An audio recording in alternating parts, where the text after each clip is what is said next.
There are various causes of low vision or vision loss or visual impairment or blindness.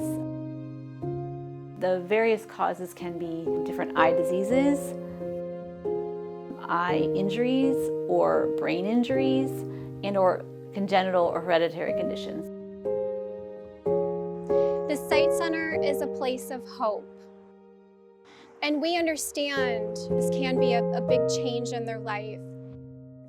We provide a listening ear. We exist to help people get to a better place in their life.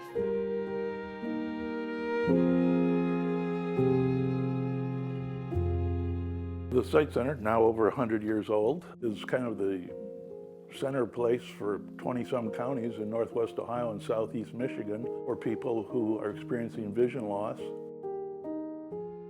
The mission of the Sight Center is to empower independence and enrich the lives of people who are blind or visually impaired. We help people increase their level of independence in their home, in their neighborhood, at work. We pick up where the eye doctor leaves off. The Sight Center definitely had a very significant impact on both of us. Just knowing that we had this place that we could reach out to if we had a question or if we needed some support, we always knew and still know that the Sight Center is always there. Other places, there's one orientation and mobility in one place, and then you go to another place to take your technology training. We are so blessed in this area to have all those multiple programs and services just in one center. There were some elements that have remained constant. The idea of independence, of empowering individuals, and of enriching lives.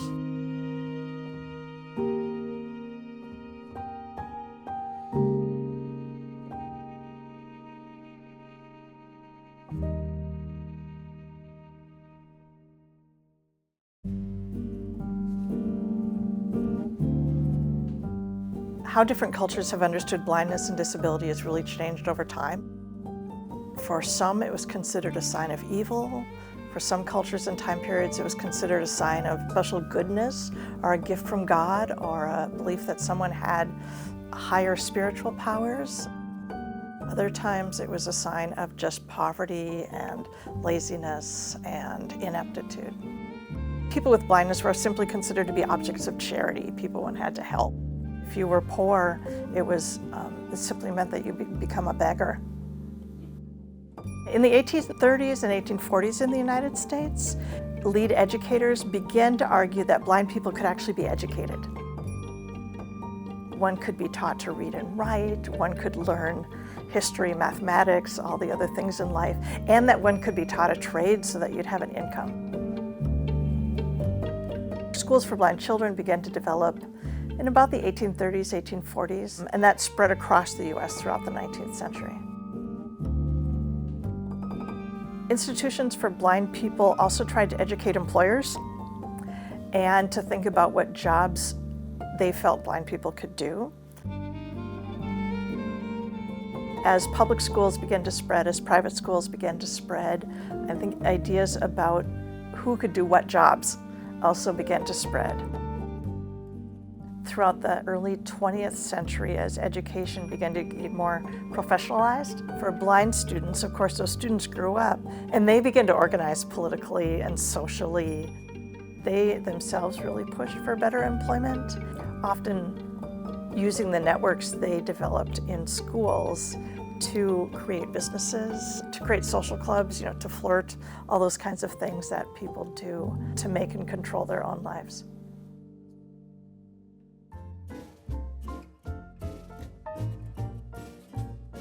There was a lot of stuff going on in the U.S. after World War I. My understanding is a lot of people came back from the war blinded or with eye damage, and as a result there were movements around the country to start societies for the blind. Helen Keller became, in essence, the most famous deaf-blind person in the world, really, and traveled throughout the U.S. beginning in the teens and 20s. She came to the Toledo area and helped local organizations set up advocacy for blind people. A young man named Joseph Klunk came through the area advocating for such organizations, and the community rallied. The Lions Club in 1923 had kind of taken on blind welfare as a cause in the state of Ohio. Their founder, Edward Evans, was instrumental in founding what was then known as the Toledo Society for the Blind. He worked a lot with Frank Saxton, who was the secretary at the Toledo Chamber of Commerce, and they worked together with the Community Chest, which is now known as the United Way, to establish the Toledo Society for the Blind in November of 1923. When it started, it was much more about recreation and socialization. People didn't realize how many blind people there were in Toledo because nobody, quite frankly, ever saw them because they were kind of keeping in their houses. There was always Happy Times, which was a group that met. There was a progressive dinner. So there was a number of social activities like that. It was a nice thing to be able to just get together. So for many people, that was the first time that they were seeing people in the community who had disabilities who were actively participating in the community.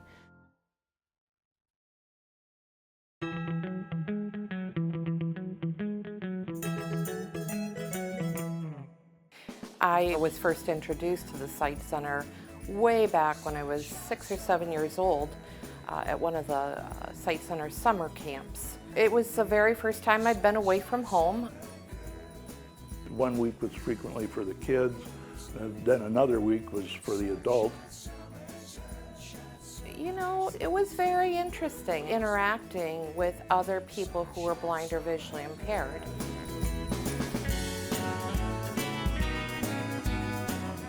It'd be a pretty wild time, I believe. For me, it was no rules. At that time, I had some usable vision. There were some fears, again, just reaching out, meeting new people, interacting with kids, learning more so how the totally blind children were adapting to camp life. They had handrails from the cabins to the dining hall and playing cards with braille and print on them, checkers with raised checkerboards. So those kinds of things were all new and very different to me. It was valuable in that I knew what was coming down the road as I continued to lose my vision.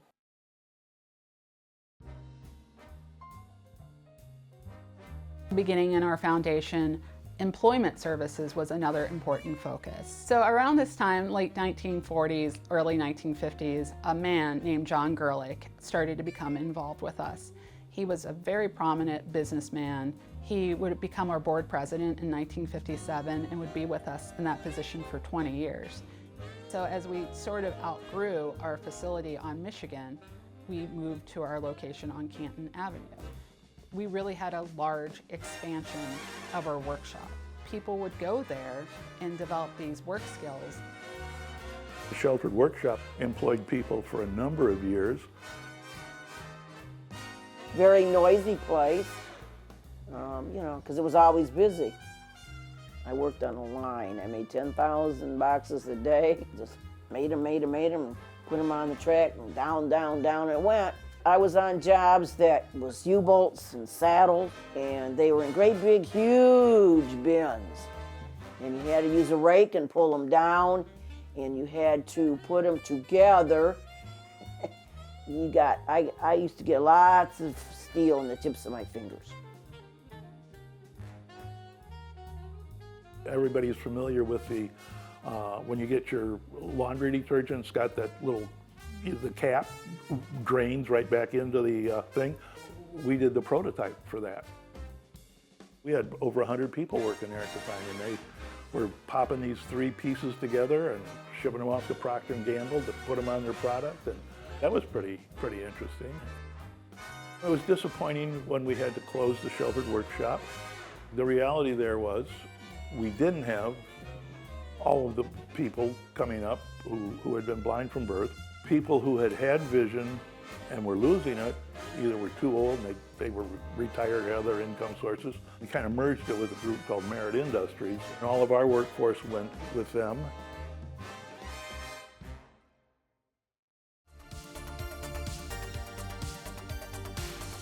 The Sight Center did have the radio reading service. SCAN was run off the second program audio channel and was offered with a unit that they put in sight-challenged people's homes. When we started SCAN, Sight Center Audio Network, many of they were called radio reading services, and many of them used an FM band on a radio station. It was a thing called SAP, Second Audio Program, I think it was.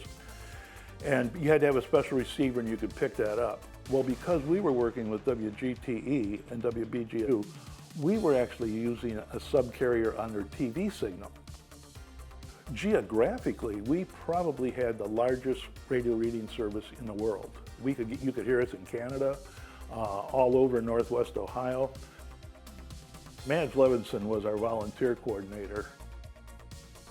Madge was very, very sweet lady. She could get a little feisty sometimes. She would get feisty sometimes, but she was a very sweetheart. Madge was a superstar. She could read anything well. There were people who were college professors, there were people who were housewives, there were a lot of retired people, and they came from all professions. I was the Thursday morning Blade reader. So I read, Thursday mornings, I read the Blade live.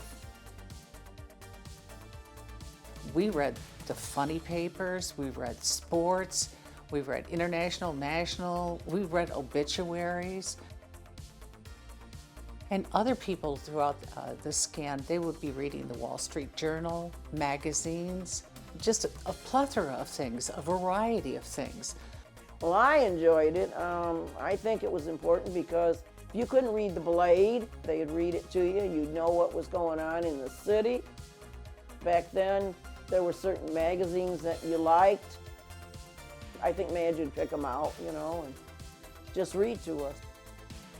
It opened a window and a door to people that wouldn't otherwise have access to these materials in their life.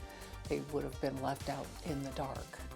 To me, it was just very special to be able to offer that to people, that window to normality for people who weren't able to see.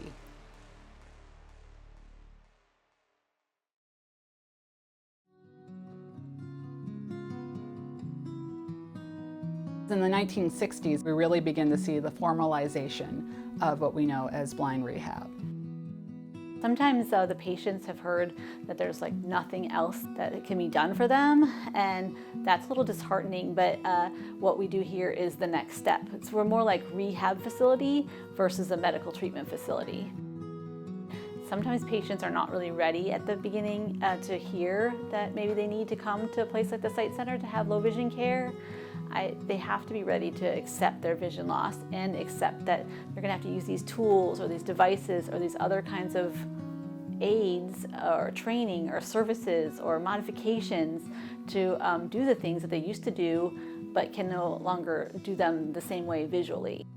We gain an understanding of the person's situation. We determine if there is function in that vision or maybe there's a lack of function, and that helps us determine where to start the individual in the process, whether that be in our low vision clinic or in-home services.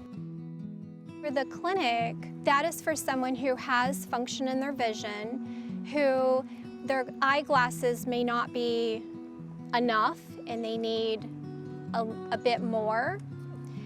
We specialize in optical aids such as magnifiers, monoculars.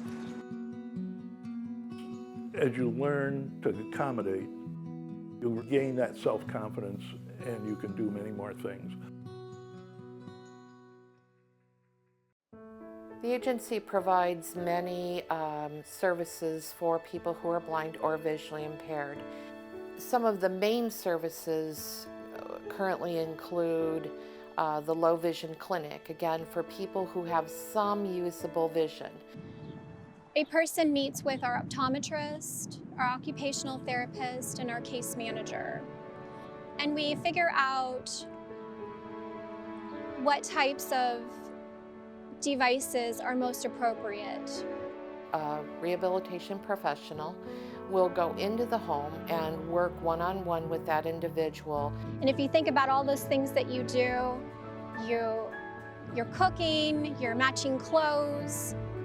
If you identify any of those things as being difficult, we can then provide in-home services to you.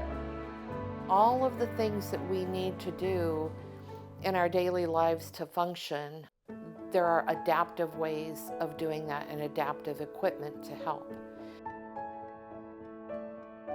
Another important one is orientation mobility, and that's moving about your environment safely with or without the use of a white cane or a guide dog. The first person from our agency that got certified in orientation and mobility was a woman named Rosalind Snow. Rosalind would walk behind you when she taught you, with the cane. If you made a mistake, she'd say, stop. Okay? So you stopped. I think she trained me very well. In the workplace or at home, how can you sit at your computer and have this screen of print in front of you and do your job? Well, there's software programs that convert the text into voice. They can convert the text into Braille. So again, many different aspects of assistive technology are out there to help people who are blind and visually impaired.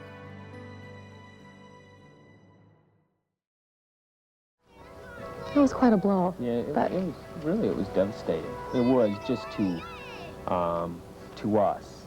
You know, I mean, we had to look at each other and say, you know, what do we do? What are we going to do from here? Yeah, I mean, where do we go from here? When the Sight Center first contacted us, I was thrilled, really, because I thought, oh, good, someone's going to, you know, direct us which way to go. They were there for us right from the start, and they told us how to handle things and explained to us, and they held our hand.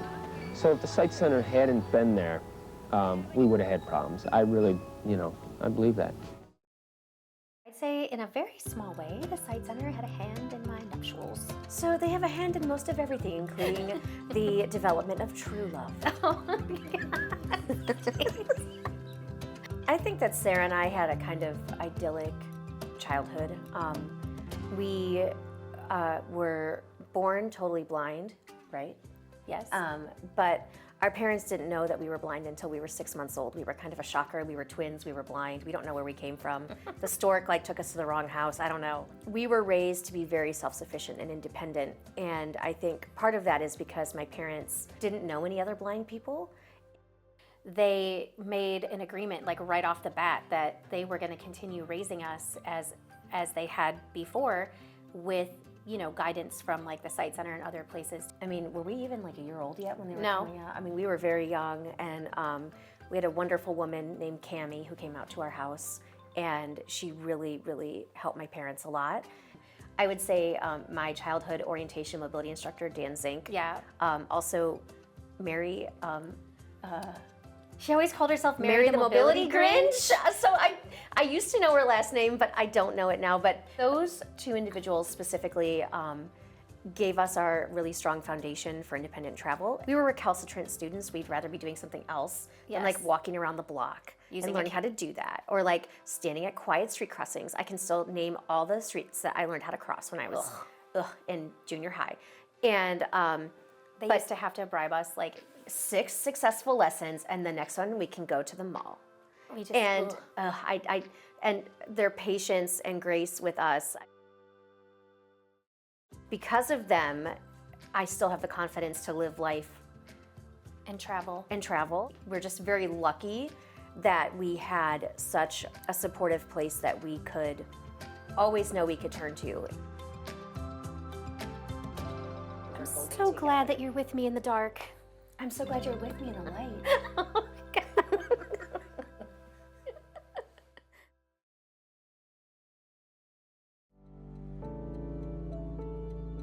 So the last few decades have seen all sorts of evolutions in technology. In the more recent years, we've established a shop at the Sight Center. So for a decade now, we've had a retail store that just provides another easy step into the world of low vision for our clients. Assistive technology has made a lot of tasks easier for people who are blind or visually impaired. They're a little slower than like a computer technology or like a car technology.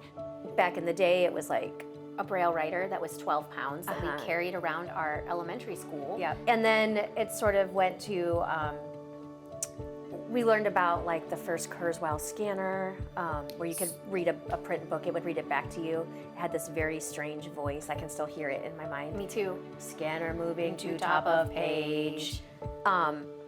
And you know, we learned a little bit about computers in the early 90s, but not much. And then when we went off to college, we got our first ginormous desktop computers. And the Sight Center had someone showing us how to use them.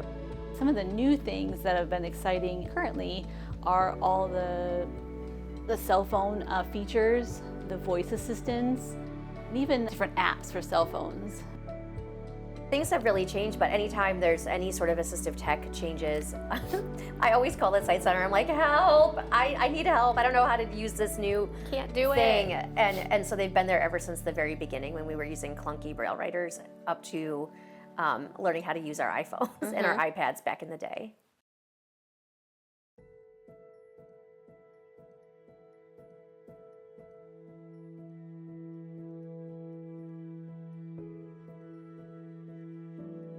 I do see our future in a lot of ways going back to our past, connecting people, the social, the recreational. I'll describe the future based on when I was on the board. I recall a discussion where I posed the question, if we didn't have this building, if we had this mission and we had this team, but we didn't have this building, what would we look like? And I think invariably we would look like an organization that was out in every county we serve. We'd be out there on a more regular basis with more programming, support groups, activities, awareness events, in addition to the in-home services that we provide. Technology sort of upgrades continue to have more smart kind of devices, more AI kind of devices that can help people. I'm hoping that more wearable type devices can be sort of mainstreamed. Well, I have a big dream for the Sight Center. I am very hopeful and that the Sight Center will continue its leadership in promoting positive collaboration. Older adult organizations, the Area Office on Aging, committees on aging, county committees on aging, to be partnering with groups like that in ways that make us both stronger, where we bring the vision loss expertise and they bring the older adults who are living with it. And I think the Sight Center is really in that direction of bringing everybody together, enriching for more, if not all, people in the area and somewhere else that we might be able to serve. The Sight Center is a very non-judgmental, supportive, and knowledgeable resource out in our community. Sight Center always has very caring and empathetic staff who are not judgmental, who are there to support. It was just a very nice place to work, a lot of really nice people, and the big thing was the positive impact you were making on people's lives. This team, this multidisciplinary kind of approach to low vision is my preferred method of practice. All these professionals are so important.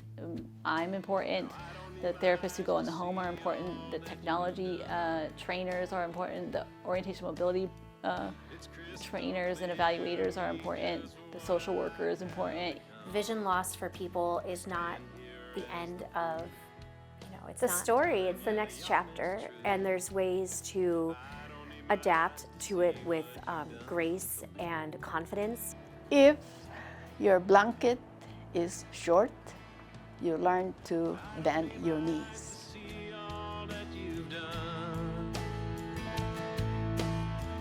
It's crystal clear to me just what I have become. I stand here as the proof. I'm telling you the honest truth. I don't need my eyes to see what